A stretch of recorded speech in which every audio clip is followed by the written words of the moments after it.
Hello, welcome to Juniper Level Botanic Garden, the home of Plant Delights Nursery. Let's meet an interesting hybrid. This is Pardancanda. Now I'm going to show you the label so you understand what I'm trying to explain. This is Pardancanda, and because it's a hybrid between two different genera, which is the plural of genus, the X goes before Pardancanda. And Pardancanda is a combination of a little bit of both parents' name. The first one is Pardanthopsis, which is the Vesper iris. It's called the Vesper iris because it doesn't open until the Vesper hours, the early evening hours. And it looks much like this, but it doesn't open until then. It's a taller plant. And the other parent that contributed the Canda part is Belamcanda, and Belamcanda is quite well known.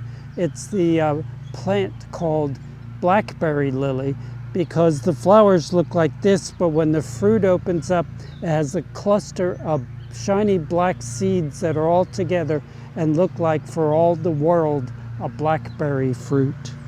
Now, nowadays, I believe the taxonomists have reclassified both of them as iris. So I know Belamcanda is now Iris domestica. And I don't remember what specific epithet they have for Pardanthopsis, maybe Pardanthopsis dichotoma. Anyhow, these are hybrids between these two plants that may or may not be in separate genera and might both be iris nowadays. But what you end up with is a day blooming, or maybe they're open 24 hours a day instead of a night blooming or evening blooming plant. And they come in a wide range of colors. This is a lovely selection called Sangria. You can see it's a bicolor one with the outer tepals mostly yellow and the inner tepals are sort of purple lavender. And the term tepal is used for many plants where the sepals and petals are both petal-like. And so even though these three outer ones are technically sepals and the three inner ones are true petals, we use the term tepals. They do make some seed. They're not as fertile as both parents. It is a deciduous perennial, a herbaceous perennial that dies to the ground over winter.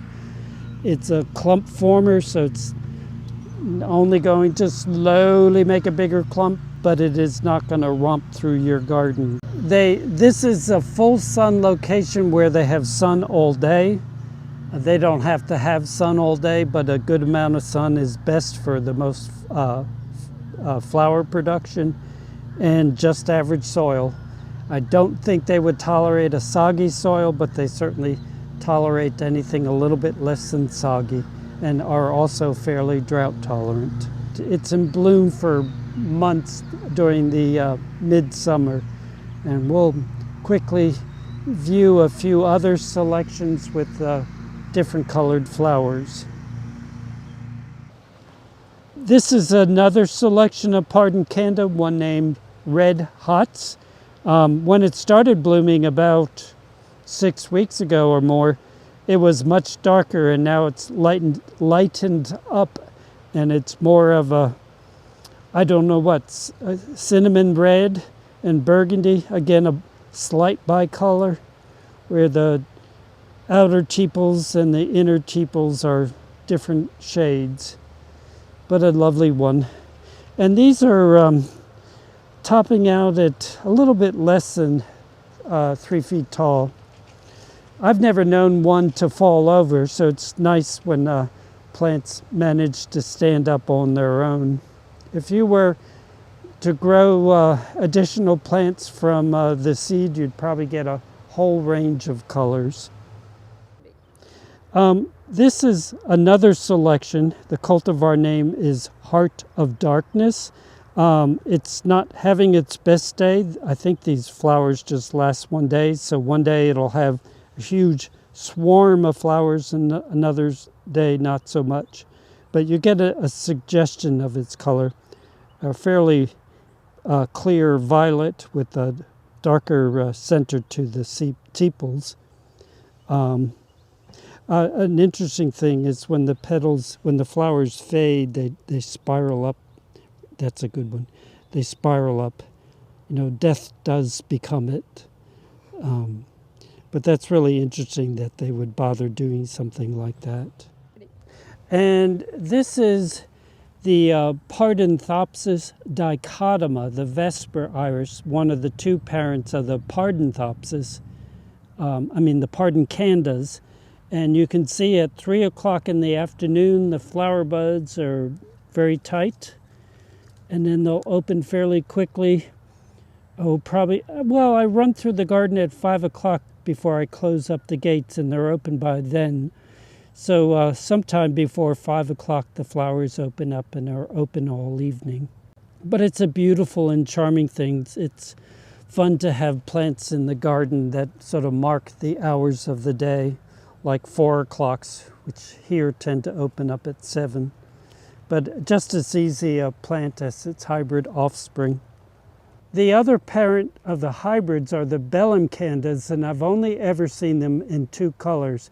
The most common being the orange one with spots colored very much like the old-fashioned tiger lily, the Lilium lancifolium.